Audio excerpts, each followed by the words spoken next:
भारत की न्याय व्यवस्था में लंबित मामलों की बढ़ती संख्या लंबे समय से एक बड़ी चुनौती रही है। इसी समस्या को कम करने के लिए केंद्र सरकार ने सुप्रीम कोर्ट में जजेस की संख्या 34 से बढ़ाकर 37 करने को मंजूरी दी है।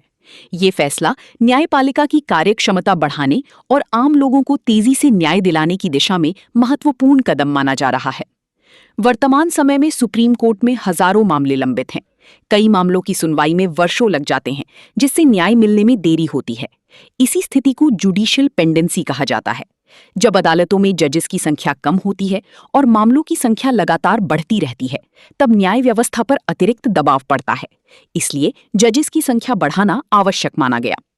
भारतीय संविधान के आर्टिकल 124 के तहत सुप्रीम कोर्ट की स्थापना का प्रावधान किया गया है। संविधान पार्लियामेंट को ये अधिकार देता है कि वो आवश्यकता के अनुसार सुप्रीम कोर्ट जजेस की संख्या बढ़ा या घटा सकती है। इसी संवैधानिक प्रावधान के आधार पर ये निर्णय लिया गया है। सरकार का मानना है कि जजेस की संख्या बढ़ने से अधिक बेंचेस बन सकेंगी, मामलों की सुनवाई तेजी से होगी और लंबित मामलों में कमी आएगी।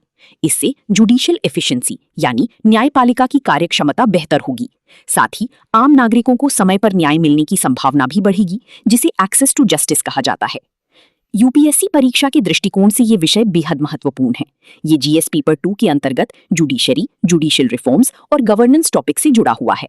परीक्षा में judicial pendency, reforms in judiciary, all India judicial service, E courts और एक्सेस टू जस्टिस जैसे मुद्दों पर प्रश्न पूछे जा सकते हैं। प्रीलिम्स के लिए महत्वपूर्ण तथ्य ये है कि सुप्रीम कोर्ट जजेस की संख्या पार्लियामेंट तय करती है और इसका संवैधानिक आधार आर्टिकल 124 में मिलता है। वर्तमान निर्णय के अनुसार जजेस की संख्या 34 से बढ़ाकर 37 की जाएगी। इस प्रकार ये कदम भारतीय न्याय व्यवस्था को अधिक प्रभावी, तेज और जनहितकारी बनाने की दिशा में एक महत्वपूर्ण सुधार माना जा रहा है।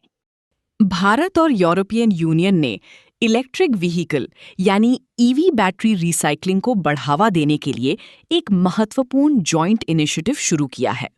इसका मुख्य उद्देश्य इस्तेमाल हो चुकी ईवी बैटरीज को रिसाइकिल करके उनमें मौजूद वैल्यूएबल मिनरल्स को दोबारा उपयोग में लाना है। ये पहल सस्टेनेबल डेवलपमेंट और ग्रीन इकोनॉमी की दिशा में एक बड़ा कदम मानी जा रही है। आज पूरी दुनिया में इलेक्ट्रिक व्हीकल्स का उपयोग तेजी से बढ़ रहा है। ईवीज को पर्यावरण के लिए बेहतर माना जाता है क्योंकि ये ट्रेडिशनल पेट्रोल और डीजल व्हीकल्स की तुलना में कम पोल्यूशन करते हैं। लेकिन ईवी बैटरीज बनाने में लिथियम, कोबाल्ट और निकल जैसे क्रिटिकल मिनरल्स का उपयोग होता है, जिनकी उपलब्धता सीमित है और जिनकी ग्लोबल डिमांड लगातार बढ़ रही है। यदि पुरानी बैटरीज को रिसाइकिल नहीं किया गया तो भविष्य में इन मिनरल्स की कमी और एनवायरमेंटल पोल्यूशन दोनों समस्याएं बढ़ सकती हैं। इसी चुनौती को ध्यान में रखते हुए भारत और यूरोपियन यूनियन ने बैटरी रिसाइकलिंग कैपेसिटी बढ़ाने का फैसला किया है। इस इनिशिएटिव का सबसे महत्वपूर्ण पहलू है सर्कुलर इकोनॉमी। सर्कुलर इकोनॉमी का अर्थ है रिसोर्सेज का बार-बार उपयोग करना, वेस्ट को कम करना और रिसाइकलिंग को बढ़ावा देना। यानी किसी वस्तु को इस्तेमाल के बाद फेंकने के बजाय उसे रिसाइकिल करके दोबारा उपयोग में लाया जाए। ईवी बैटरी रिसाइकलिंग इसी कॉन्सेप्ट का प्रैक्टिकल एग्जाम्पल है। दूसरा महत्वपूर्ण पहलू है सस्टेनेबल मोबिलिटी। इसका मतलब ऐसी ट्रांसपोर्ट सिस्टम विकसित करना है जो पर्यावरण के लिए सुरक्षित हो, कार्बन एमिशन कम करे और फ्यूचर जेनरेशंस के लिए भी सस्टेनेबल रहें। इलेक्ट्रिक व्हीकल्स और बैटरी रिसाइकलिंग इस लक्ष्य को हासिल करने में मदद करते हैं। ये इनिशिएटिव क्रिटिकल मिनरल्स रिकवरी पर भी फोकस करता है। पुरानी बैटरीज से लिथियम, कोबाल्ट और निकल जैसे मिनरल्स निकालकर दोबारा उपयोग किया जा सकता है।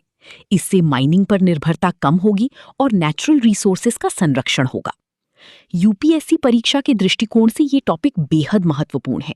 ये जीएस पेपर 3 में एनवायरनमेंट, इकोनॉमी, ग्रीन टेक्नोलॉजी और सस्टेनेबल डेवलपमेंट जैसे टॉपिक से जुड़ा हुआ है। इसके अलावा एसडीजीज यानी sustainable development goals, climate change mitigation और क्लीन एनर्जी ट्रांजिशन से भी इसका संबंध है। प्रीलिम्स के लिए महत्वपूर्ण कीवर्ड्स हैं battery recycling, circular economy, critical minerals, sustainable mobility और e waste management rules. Bharat में e waste management rules electronic waste के सेफ डिस्पोजल और रिसाइकलिंग को रेगुलेट करते हैं। भविष्य में ईवी बैटरी वेस्ट मैनेजमेंट भी इसी फ्रेमवर्क का महत्वपूर्ण हिस्सा बन सकता है। इस प्रकार Bharat EU EV battery recycling initiative न केवल पर्यावरण संरक्षण के लिए महत्वपूर्ण है, बल्कि ये रिसोर्स सिक्योरिटी, ग्रीन टेक्नोलॉजी और सस्टेनेबल इकोनॉमिक ग्रोथ की दिशा में भी एक बड़ा कदम माना जा रहा है।